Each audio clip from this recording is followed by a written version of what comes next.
Welcome to Commerce Lexington Spotlight Breakfast Series presented by WealthSouth. We worked with the Kentucky Book Festival again this year, and we're excited to have Jim Host and Eric Moyen with us to discuss Changing the Game, My Career in Collegiate Sports Marketing. Before we start this morning's program, I would like to thank WealthSouth for presenting this series, and I invite Bill Howell, Lexington Market Director, to say a few words. Bill. Hey, good morning, everyone. WealthSouth is proud to partner with Commerce Lexington in presenting this morning's very exciting program with Mr. Host. We're all excited about that, and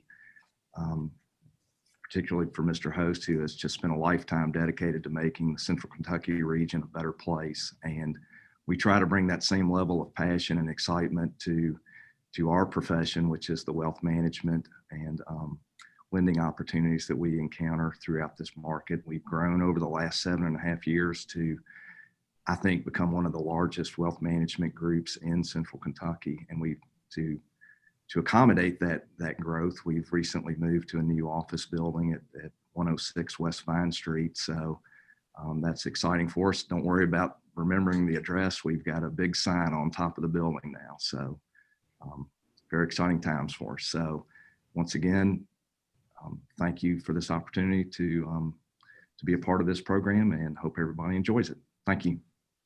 Thank you, Bill, and WealthSouth for your support of this series, and we look forward to many more in the years ahead. Now, I would like to turn it over to Bill Goodman, Executive Director of Kentucky Humanities, to talk to us a little bit more about this year's Kentucky Book Festival and today's speakers, and what a challenging year, or a unique year. Let's put it that way, Bill.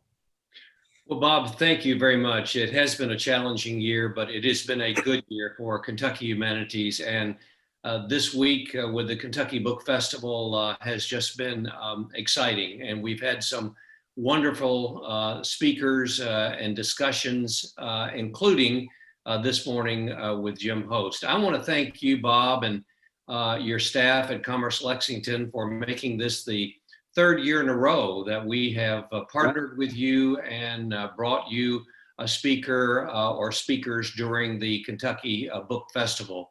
And this year is no different. When Jim Host and I began to talk about the possibility that he needed to put his life down on paper, he probably doesn't know that one of my selfish goals was to be sure that book was ready and presented to the community, to the world during the Kentucky Book Festival. And we didn't know a few months ago if that was going to be possible, but with the completion of the book and the wonderful work that the University Press of Kentucky has done with the book, with Eric Moyen, who is Jim's friend and my friend now, and putting this life story together, we are able to bring this conversation to you this morning as a part of the Kentucky Book Festival.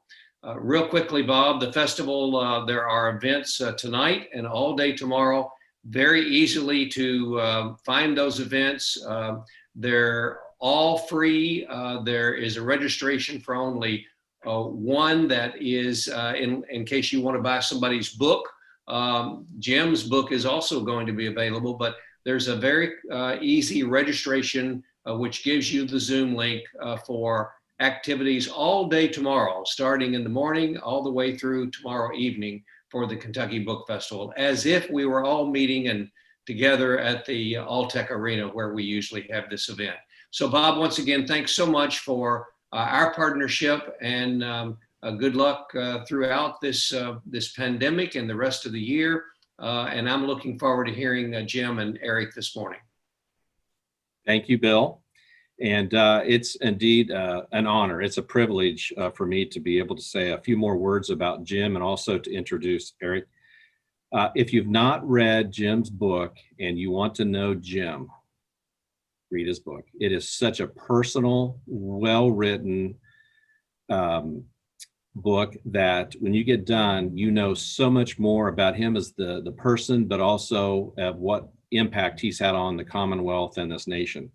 Anyway, it was a great read. I couldn't put it down, Jim. But just a couple other things. Jim, you're the type person that we all want to clone. Every community wants more and more folks like you.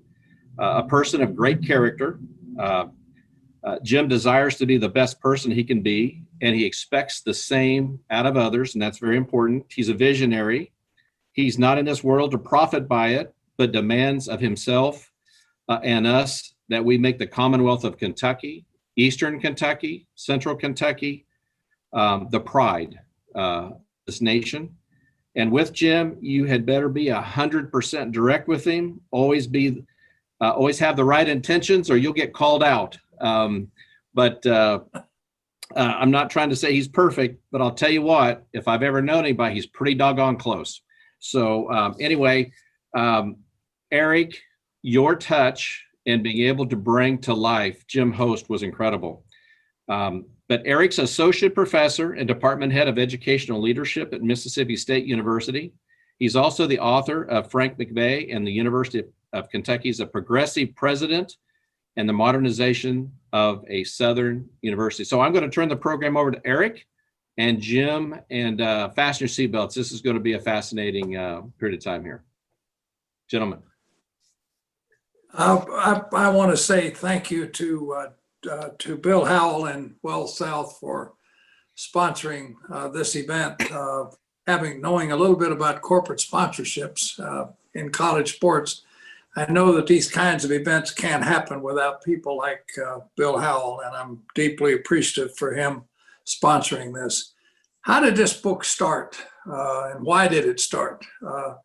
I had dinner at our house, Pat and I did, at our previous place where we lived, with Al Smith and with Len Press one night and their wives. And Al made it very pointed to me, saying, "You've got to write a book." He had just taken a tour of our home with all the memorabilia, the various things that are there. And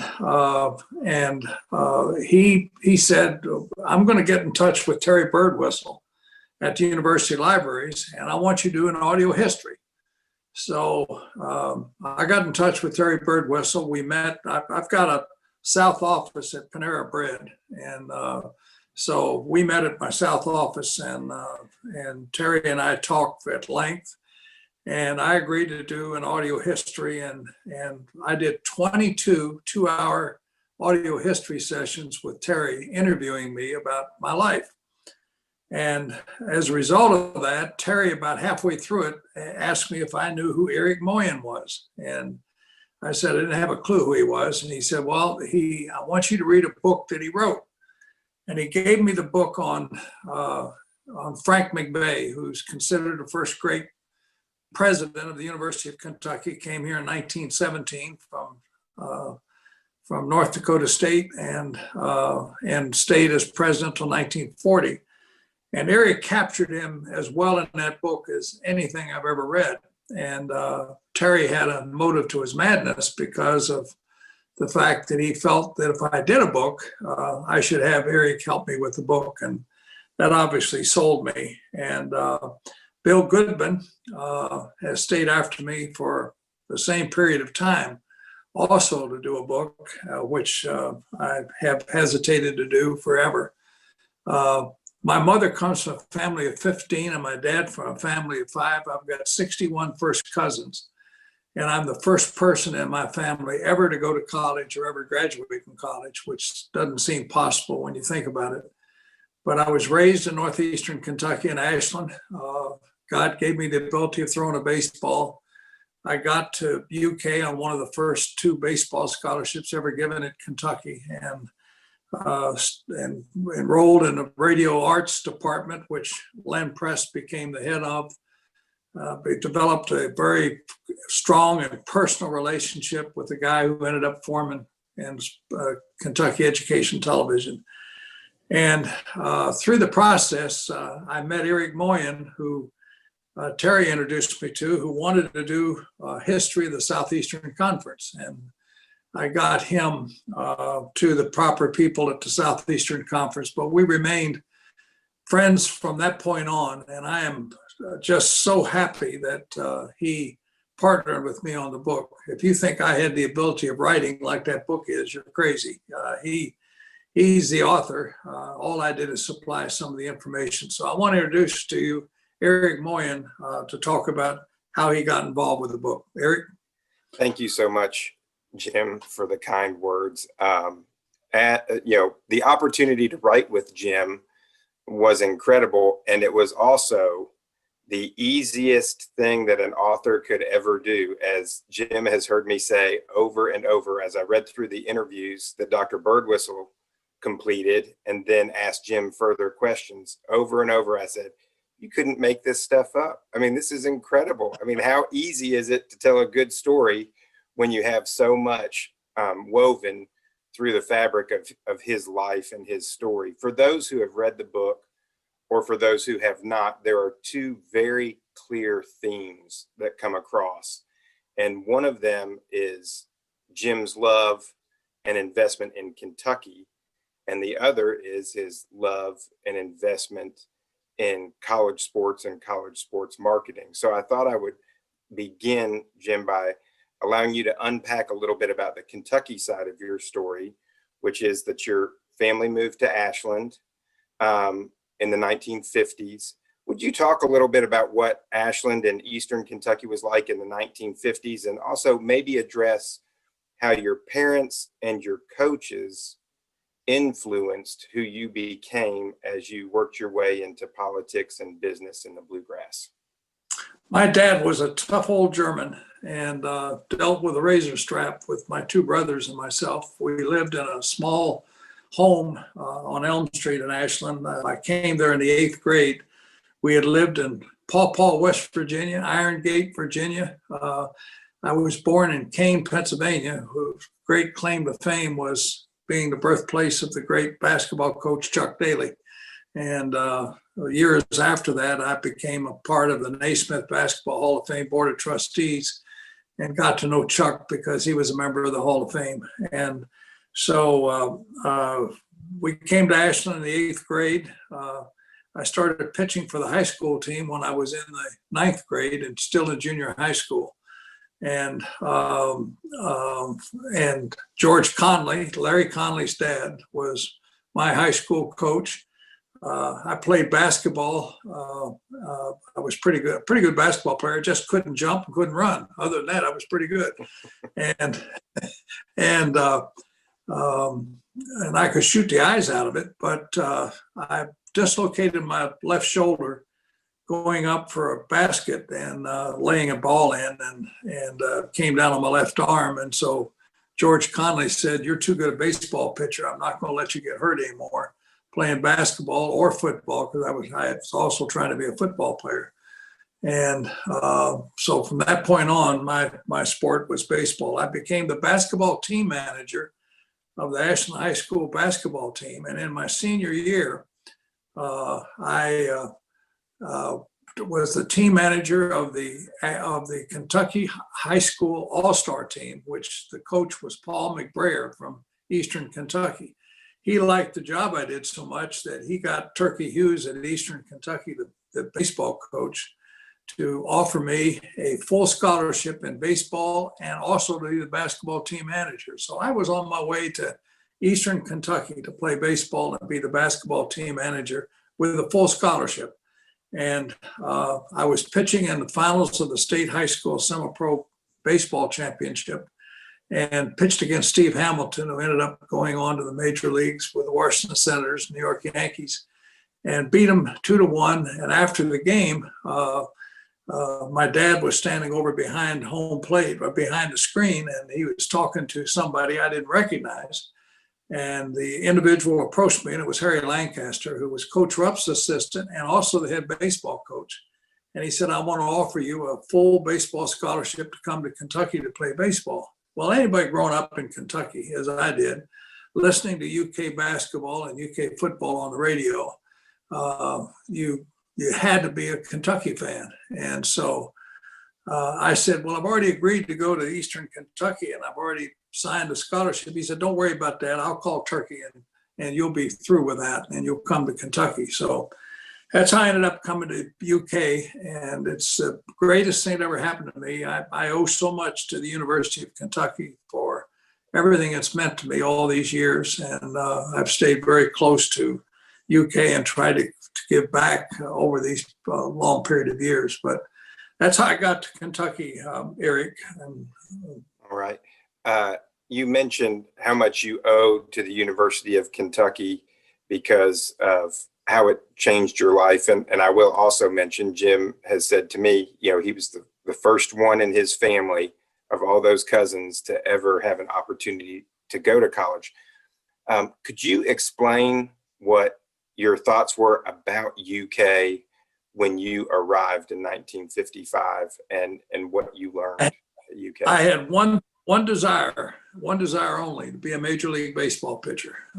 My going to Kentucky was a stop-off place to play baseball. I had no thoughts about academics, no thoughts about anything other than playing baseball. And I enrolled in radio arts only because I loved listening to the baseball announcers and tried to emulate Harry Carey and Vince Scully and all the great ones that you hear over a period of time.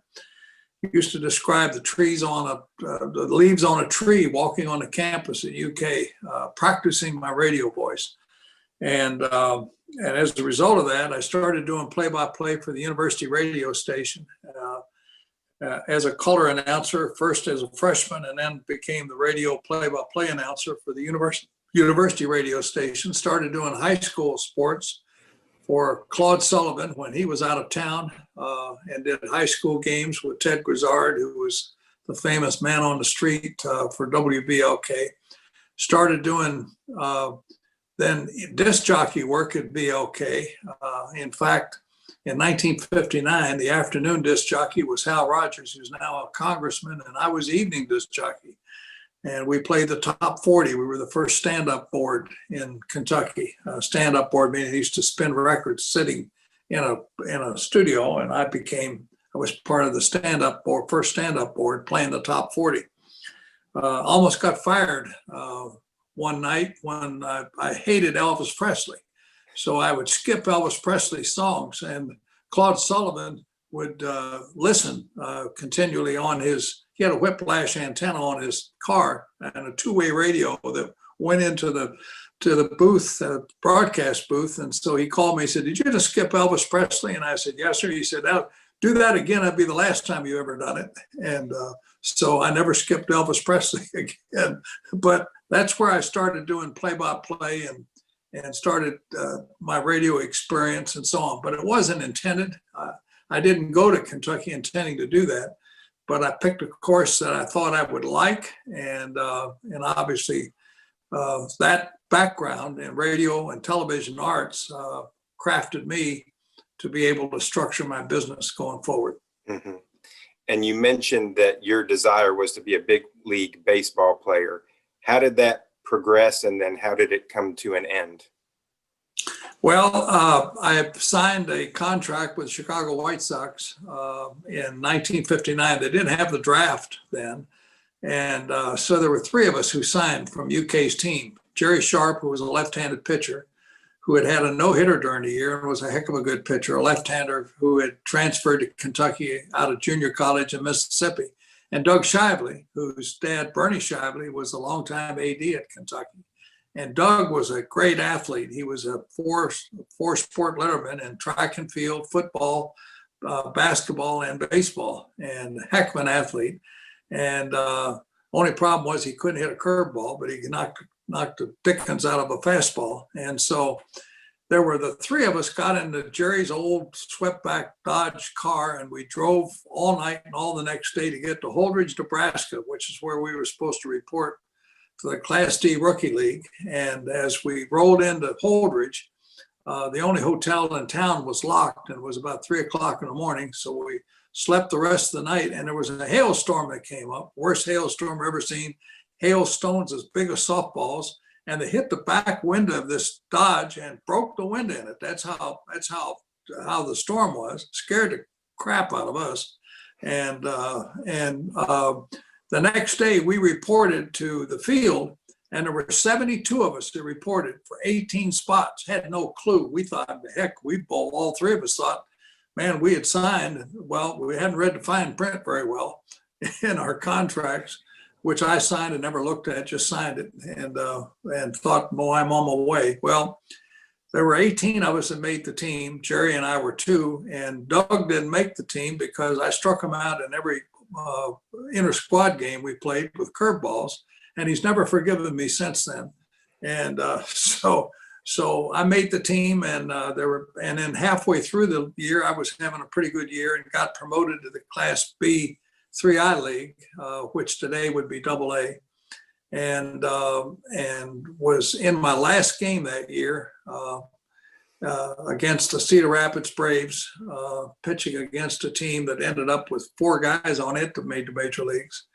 And I had about 15, 16 strikeouts, I think, and was blowing it by him, and got into the 8th inning and threw one up into the screen. And by the time that the manager came out, I couldn't lift my arm. I had blown my arm out and totally destroyed the labrum in my right arm and didn't know what it was. And so they sent me to the showers and sent me to Johns Hopkins to have them analyze it.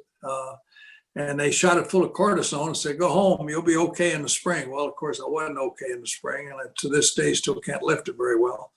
And so that was the end of my baseball career. All right. So the loss of that dream, we all kind of benefited from, at least those of us who are sports fans. You came back to Lexington then. Could you talk about how you got into radio broadcasting and Garvis Kincaid and the Kentucky Central Network? Well, I came back to Lexington and went to see Claude Sullivan, who was my mentor when I was in school. He was the voice of the Standard Oil Network, and even though Kaywood Ledford is known throughout history as being the greatest of all time and radio play-by-play people for Kentucky, I will say that I think Claude Sullivan was every bit as good. Claude died at age 42, developed cancer of the throat. He was a heavy smoker, but he ended up doing the Cincinnati Reds games and replaced Wade Hoyt when Wade Hoyt retired. And so here I am back, and Claude is going to do the Reds. And so he said, why don't you go to Frankfort and start doing games there at WFKY, Franklin County High School in Frankfort. And he said, and then about 2 or 3 games into that year, I got a call from Garvis Kincaid, who was infamous in Lexington with having Central Bank, and he had just bought Kentucky Central Life Insurance from Anchorage, Kentucky. And he called me, he said, Host is Kincaid. Be in my office tomorrow morning at 9 o'clock. And he hung up. I had no idea who Kincaid was. And so I asked the guy that was running the station, Ken Hart, who ended up becoming a very close personal friend of mine. I said, who's Kincaid? He said, what happened? And I said, I got a call. And then I described what he said. He said, my God, that's the big guy. He owns all the stations around here, and including this one. And he said, what do you ask you? And I said, just be in his office tomorrow morning at 9 o'clock. So I said, where's his office? And he said, on Short Street. He'll be up on the 2nd floor. So he gave me the address, and sure enough, I was there the next morning at 9 o'clock. And I walk into this office, and this huge man sitting in a big chair with a bank of red phones behind him said, Host, do you know anything about Kentucky Central? I said, no, sir. He said, well, it's an insurance company I bought, and I want you to, he said, I think you're pretty good. And he said, I've already started a radio network. Dee Huddleston, who ended up becoming a United States Senator, is the play-by-play announcer, and a guy by the name of Jack, I think his name was Butler, it was doing the color, but he got drunk on the air last week, and he said, I want you to replace him. And I said, okay.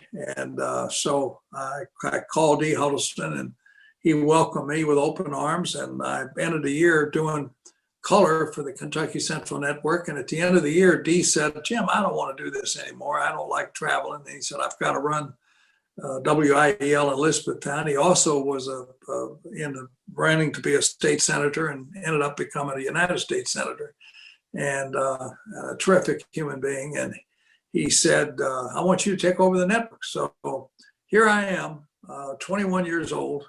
I'm going to take over and put together a network for Kentucky Central statewide. Now, there was a Standard Oil network, there was the Ashland Oil network, there was WHAS in Louisville, and there was WBLG in Lexington. So there were 5 originations of UK games, and there were no exclusive rights. So I did the only thing I knew how to do, and that's get in my car and drive into every single county in Kentucky and talk to every single radio station. And I ended up building that, and then the largest network built in Kentucky, and started doing play-by-play myself. I did the engineering, play-by-play engineering, production. There are no statisticians. Today these networks run with a cast of thousands, and I was by myself, carrying the equipment in, hooking up the lines, testing out the lines, producing it, and so on. So that's how I started, and and that's where I got my, I think, ability to get after everybody if they didn't do things right, because I was trying to make sure I got the network built right, and then it gave me the background and gave me the ability of really understanding how to do something like that, because I had to do it myself, and sold it, put it together, ordered the lines, did the production, did the engineering. I never will forget, we went to Georgia Tech to do a game my first year, and we used to draw straws. And if they didn't have enough room in the press box for all 5 originations, the university would designate an official outlet. In this case, in basketball, it was the Standard Oil Network, and in football, it was WHAS. So Kaywood was doing WHAS, and Claude was doing the Standard Oil Network, and the rest of us we draw straws, and whoever had the short straw drew the worst spot. Well, I got the end zone at Grant Field and Georgia Tech, and they set a table for me in the end zone and bleachers by myself, with my spotting sheet sitting next to me and all the color, and at field level, meaning you're in the end zone, so you got to see the end zone on the other end. No video screens in those years, and a heavy rainstorm. So you want to talk about experience, about creating a game out of nothing. That's what I did. But that's how I got started with the Kentucky Central Network in 1959. I know at that time you got to know Coach Rupp a little bit. What were some of your interactions with Coach Rupp, and how do you remember him and your impressions of him? Well, I never will forget the first practice I saw. All you heard was the squeaking of the tennis shoes. His comment was, if you can improve upon the silence, then do it. And everything was run with precision. He had 2 plays, number 6 and number 7, that he ran, which was a double screen on the end. And you couldn't ever stop it with the way he ran it. And they did everything with total precision. He and Coach Rupp were dressed in, Coach Lancaster were dressed in Army fatigues, meaning just khaki uniforms. That's what they wore every day. And it was a precision drill. And he's probably the funniest person I've ever been around, probably one of the brightest. I think he could have been the CEO of any major company, anything at all. He was a very, very, very disciplined, very tough person. Mm-hmm. So when you left the Kentucky Central Network, you worked for Procter & Gamble for a few years, gained a number of insights into the business world, but then came back to Lexington and got involved in politics. Can you talk a little bit about your introduction into politics? In 1966, I came back to Lexington after I was with Procter & Gamble. I left the broadcasting business because I wanted to learn about marketing. I wanted to learn about business, and did some research and found out that P&G was the best run company in the country through Fortune and Forbes. So I went to Cincinnati and took my test, and I got hired by P&G as a salesperson in Chattanooga, Tennessee, to replace a guy who had committed suicide, if you can believe that.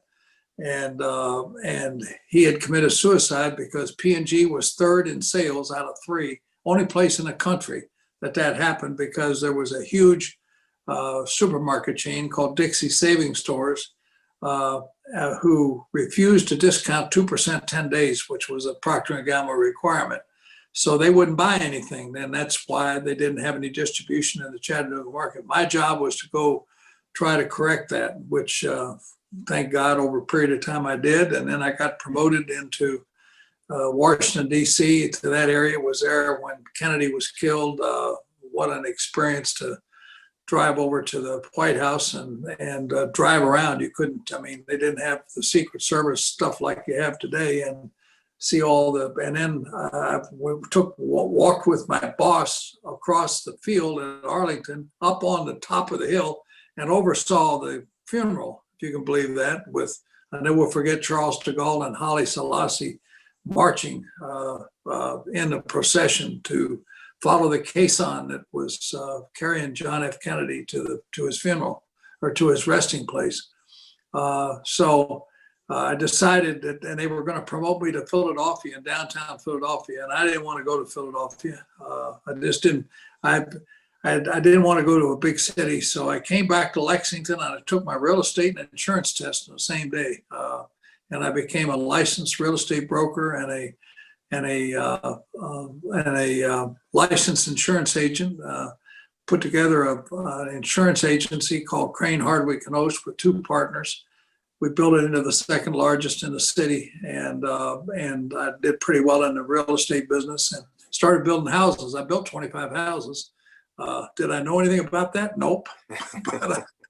but I figured it out, and so I built houses, built a bunch of houses in Gainesway and in Cardinal Valley, and which are a couple of them are still there, I think, and and then I got a call out of the blue one day from Fred Walks, who ran the Lexington Herald-Leader and was a strong Republican, and he called me, asked me to come to his office, and I went into his office and talked about a smoke-filled room, and he said, "We want you to run Senator John Sherman Cooper's campaign in Central Kentucky." And I said, "Well, I've never been involved in politics, and I'm a registered Democrat." That'll surprise a lot of people listening to this. And that's because Happy Chandler came to my baseball games. And so when I was old enough to register, when I was in college, I registered Democrat because Happy was a Democrat. And so they said, "Doesn't make any difference. You can change your registration if you desire. If not, you can run it Senator Cooper's campaign as a Democrat." Well, I didn't. I ran it as a Republican and got to know Senator Cooper, and we whipped the opposition, and the candidate we ran against was John Y. Brown Sr., and I got to know John Y. Jr. He was his dad's campaign manager, and I got to know him really well, and today he's one of my closest friends. And so Senator Cooper won, and as soon as the campaign was over with, I got a call from Marlowe Cook, who was the the Jefferson County judge, and he was running for governor, and he came to see me and he said, "I'd like for you to run my campaign in Central Kentucky against Louis Nunn." And I said, "Okay." So I did that. We beat him in this area by about 3,000 votes, and against really overwhelming odds. And Louis had already won in 63, and was running again in 67. And Marlowe got beat by Louis by 3,000 votes in the primary. And so the next day after the primary, I got a call from Louis, and he said, could I come to see you? And so he came to see me, and he said, "Anybody could beat me like you did in Central Kentucky. I want you to run my campaign in this part of the state." And I said, "Well, I'd like to see a Republican governor, so I'll do it." And so I traveled with him, and I became his first cabinet appointee as head of the Department of what was called Public Information then, which was Travel and Tourism and Commerce Information, and so on. So that was my entry into politics. And during your time working with Governor Nunn, you really changed the landscape of Kentucky, Central Kentucky in particular, with the horse park and KET and other things. What are you most proud of your work during the Nunn administration? In the first day or first couple of days, he called me and he said, I want to pick you up. So I got in his car and he said, I'm going to go show you some things that you need to see with me. And we went to see the horrible conditions at Eastern State Hospital, which your dad, who just died this past week, may he rest in peace forever. Your dad, Dr. Richard Moyen, that was a medical director of Eastern State. We went to see Eastern State. Now, he wasn't medical director then, but he became medical director. But we went and it was horrible. The pieces on the floor, it was just a horror. I mean, I've never seen anything. In fact, it was so bad that I threw up. That's how bad the conditions were. It just, I couldn't believe people lived in that kind of squalor. And we walked out and got in his car and he said, Jim, he said, I have no choice but to go back on a campaign pledge I made, which is to raise the sales tax. And he said, I have to do it because the state's broke. We're 24 million in debt, and 24 million doesn't seem like a lot today, but it was a whole lot of money then. And so he said, I want you to help me sell the 2-cent sales tax. He said, I want to bring the University of Louisville into the system. I want to create a new university in Northern Kentucky. I want to improve higher education throughout the state. I want to improve education throughout the state. But more than that, I want to create the best mental health operation in the country. He went out and hired a guy by the name of Dale Farabee, who was number 2 in mental health in California, to bring him in. And Lil Press, who was Lynn Press's wife, was very key in mental health in the state then, and I convinced him to keep her, even though she was a strong Democrat. And the rest is history. We were able to, the House and the Senate were both controlled overwhelmingly by Democrats, different than today. And we sold it to them. Louis made the comment that by having the increase to the nickel sales tax, they called it Nunn's nickel.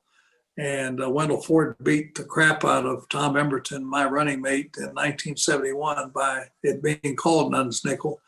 But if he hadn't had that, the state would have been in horrendous shape. And Louis made a courageous thing by having the sales tax passed. And so I was kind of the salesperson of that, together with a bunch of others that were part of the architects of how we put that together to get it passed. And so he called 4 of us to the mansion and said, one of you is going to be the next governor of Kentucky. And so I said, well, that means I'm going to go out and campaign for that. And I'm on an airplane. I was running parks then for the state, and I was going to Corps of Engineers meeting in Huntington, West Virginia. And he called. The pilot came back and said, the governor's on the phone. When you get down, you need to call him. And I called him, and he said, what in the hell are you doing? What do you mean, what am I doing? He said, well, we've got a ton of calls coming in. For you being governor, I didn't tell you to do that. And I said, yeah, you did. That's what you said. Well, you're not going to be the governor. I want you to run for lieutenant governor. And I said, okay. And so I ran for lieutenant governor and got my butt beat by Julian Carroll. Thank God. I would have never built a business. I thank Julian every time I still see him about beating me. And Wendell Ford beat Tom Emberton for governor, and I still talk to him all the time. He's a wonderful human being. So that was my foray into politics. And I said when I ran, I'd never run again, and I didn't. Mm-hmm. And you mentioned that loss led you to create a business, Jim Host and Associates. Could you talk about that business and your entry into college athletics with University of Kentucky? Well, when I came back and started my real estate and insurance business, I started doing play-by-play again, and there were no exclusive rights yet. Then in 1967, Bernie Shively put out a request for proposal for exclusive rights. An outfit called the G.H. Johnston Agency in New York City, which was a Texaco family, got the bid. And it used to be they used to have exclusive rights for literally all the schools in the South, and they had a thing that they would have a radio network called the Pick-a-Dixie Network, and so you could hear on all stations all over Kentucky and all over the South a particular key game of that particular night. So so here I am. I'm back, and I had done play-by-play again, but I have gotten my butt beat. I've got $107 in the bank, because I can't make this up. $107 in the bank. I owed $76,337 from the campaign, because I felt like I was going to win. If you don't have faith in yourself, who in the world can have faith in you? And I borrowed it from Jake Graves at the old Second National Bank, who became one of my longtime mentors and great friends. And I was not married to Pat yet. I was married to my first wife, and she wanted to know when we were going to take a vacation. And I said, I'm not taking a vacation. I'm going to go start a business. What business are you going to start? Well, I don't know. I'll figure it out. So I went to Ray's Barbershop across on Walton Avenue from the old Henry Clay High School. And Ray Tuttle was one of 3 barbers in that barbershop. And he said, I'll bet you need some help. And I said, do I ever? And he said, well, there's some 4 apartments upstairs, and one of them is vacant. And your father-in-law owns the building. Why don't you go to him and get him to give you one of those apartments? I said, I'm not going to ask him to give me anything, but I'm going to figure out a way to pay for it. And so my first office was in a blank old apartment upstairs over the building. I asked Ray Tuttle if I could use his payphone, because I didn't want to pay $60 some odd for a deposit for a phone, and didn't tell anybody how bad it was. And Jim Shropshire, who was a chapter advisor of fraternity in college, called me out of the blue. And he said, I didn't give you any money during the campaign because I didn't want you in politics. I didn't want you running. I didn't want you with yourself around that. And he said, I want to give you $3,000 or give you $1,000 to help you. And I said, no, you could be my first shareholder in my company. What company? A company I'm going to form. What's it called? Jim Host and Associates. Well, who are your associates? Well, I don't have any, but I want to sound like it's a big company. So that's how it started. And about 2 or 3 weeks later, I got a call from Don Wheeler at University of Kentucky, who was head of the radio school then. And he said, why don't you bid on the radio rights? He said, you know how to put together a radio network. And I said, well, how much is G.H. Johnson paying you? Well, they're paying us $40,000, roughly a little over $40,000 for the rights. And I said, has anybody else bid on them in the past? No. I said, okay. So I figured I'm going to bid a little bit over 50,000. If they don't know I'm bidding, maybe I've got a shot. And I'm not going to bid 50, but a little over 50. And I did, and I got the rights. And then the university said, you don't have any ability financially to, and I bid $50,887, I think is what I bid. And they said, you don't have the ability of paying for it. You're going to have a bond. So here I go back to Jake Graves, don't have a pot to pee in. And so I said, Jake, I've got the ability of doing this network and stuff, but I need you to help me with a bond. Well, I believe you're good for it. And so, as I said, if you don't have people have faith in you, and if you don't have faith in yourself, how in the world can anybody ever have faith in you? And he was the one that got me started. I'll never forget that all the rest of my life. And every time I ever saw him in front of a group, I made sure everybody understood what it is to have somebody who has faith in you. And so I borrowed the money. I paid back the money he loaned me. I paid back the bond. I paid back everything in 1 year. Paid everything back. And so that's how the company got going. And then we went to the NCAA tournament that first year in 1975 in San Diego. Louisville had gotten beat by, or Louisville were on a 1-1, and Terry Howard, who was their best free throw shooter, missed the first of a 1-1. Or Louisville would have beaten UCLA and gone on to play Kentucky in the championship game.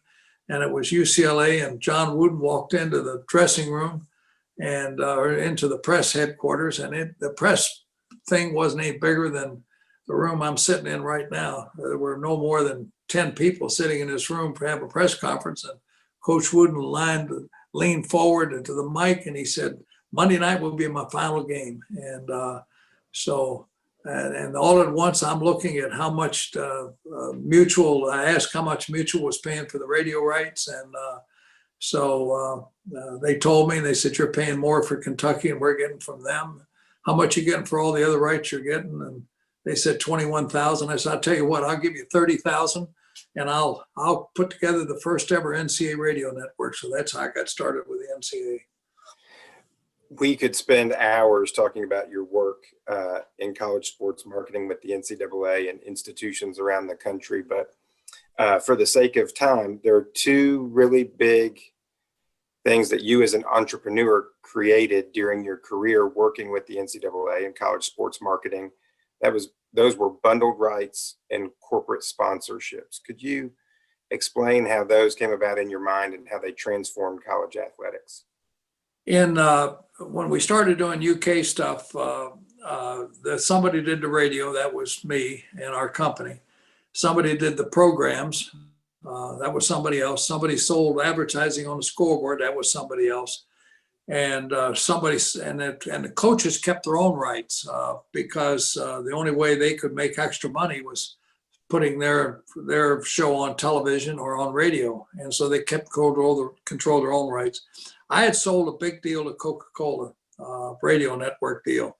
And Walter Dunn, who was a major domo of Coca-Cola Atlanta, came to see me. And I took him into the press box and I was showing him, having introduced to everybody. And we looked down on the field and Jerry Claiborne was head coach then. And there were Pepsi cups all over the field around the bench. And Walter said, "Jim, what is that? I thought I had the exclusive rights." Well, so did I. And obviously he didn't. And so I went to see Cliff Hagan, who was the AD then. And I said, "What would it take for me to take over Coach Claiborne's rights if I can guarantee him the same amount of money he's getting from BLK for radio and KYT for television? Could I do that?" So I went to see Jerry and guaranteed him the same amount of money he was already making. So he didn't have to sell it himself because it was a lot of his time. And so then I got Cliff to allow me to bundle all the other rights so that the university was kept whole. And that was the first bundled rights package that was sold in the country. And that started bundled rights. And then in 1981, I was at the final at the NCAA National Championship. It wasn't called the Final Four yet. And it was at the Spectrum in Philadelphia. And we were having, Walter Byers always had a Sunday night event. And he had the NBC, who had the rights then for television, and me and several of the others, all the presidents of the universities who was his executive committee. And I said to Walter, standing by the fireplace at the Union League where he had this event, "Walter, it's time for corporate sponsorships in college athletics." And he looked at me and he said, "Over my effing dead body," and walked away from me. And so I wrote him a note and said, "Walter, this is why." And I wrote him another note and wrote him another note and wrote him another note. And finally he answered me at the top, said, "Duly noted." And that's how corporate sponsorship started in college athletics. And all of those different things really transformed college athletics, and it's all created new debates about name, image, and likeness for college players and money that they can receive. And I hope we've done a good job in this short amount of time of providing a little bit of a background of what you've done, even though it only scratches the surface. I think we want to have a few minutes to open things up for questions if anyone has a question. We do. We have a question from the new president of Transylvania University, Brian Lewis, who, by the way, he's going to be fantastic here in Lexington at Transylvania. He says, "Love the book. Great insights into Kentucky and several key industries. What advice would you give a high school or college student who was interested in pursuing a career in sports marketing or sports communications?" Well, I would go to a college that had it. We still do not have it at University of Kentucky, although it's being proposed or it's being taught now in the School of Communications, and there is a undergraduate course in sports marketing in the School of Business, but no emphasis on it. I know that Transylvania is considering a sports marketing program, which and any place, this book, which is done by the University Press of Kentucky, has now been adopted by a couple of universities in the country to talk to their students about how sports marketing was created in colleges and what it means and how to sell it and how to market it. But there are no courses in high schools taught about it. And it's such a new business compared to quote unquote marketing that it's very difficult for some to understand it. But this book, I think, does a pretty good job of doing it.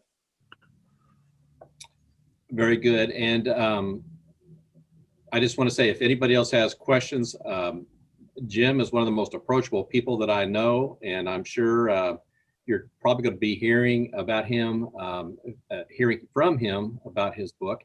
But if you don't have his book, you need to go get it. I mean, it's just incredible. And I'm going to tell you what we're going to do. Bob, before you go any further, if anybody, you obviously can get the book through the what Bill Goodman's group, the Kentucky Book Festival, is doing. But if anybody wants a signed copy of the book for Christmas or anything else, you can get that through jimhostbook.com, which also benefits the University Press. jimhostbook.com, and then it comes to me and I sign it. But I've done a lot of books like that over a period of time. Thank you, Jim. And I'd be remiss if I did not say, please give Pat, your much better half, a thank you for what she has helped you as a couple. You have done great things. So I could listen to you all day. And Eric, this is one of the best interviews I think I've ever participated in. And I got to tell you, it flows so well with how you tell it in the book. I want to say thank you to WealthSouth and our sponsors and technology. Without technology the way it is today, we probably would not have had Eric. And I can tell you with other programs, we would not have been able to reach out and have some of the presenters that we have. So we're fortunate there. And Jim, I just want to say you're a great man. I know you don't like it when people say that, because you always say that you're a common person out there, and you are, but the things that you've done have touched a lot of lives. And your mark is felt all across the Commonwealth, not just here in Lexington. But I am going to make a wager with any and everybody that your greatest feats are yet to come, because you're a person of vision and you keep moving forward on everything you do. And Eric, brilliant writer. You really captured this man in incredible ways.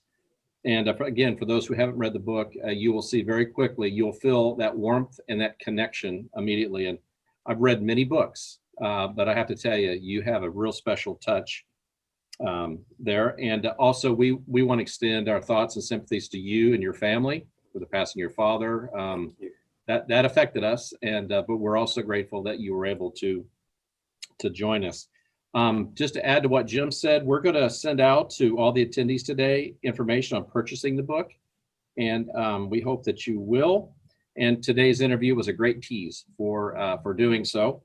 I also want to thank not just Jim and Eric, but Bill Howe, WealthSouth, Bill Goodman, Kentucky Book Festival, all of our sponsors. And again, just to end this, to say, Jim, we appreciate what you do, how you go about it, lessons that you've taught all of us, and you've been a great mentor for many. So Eric and Jim, thank you. Thank you. Thank you very much. Appreciate being here. Thank you all very much, and have a great Friday.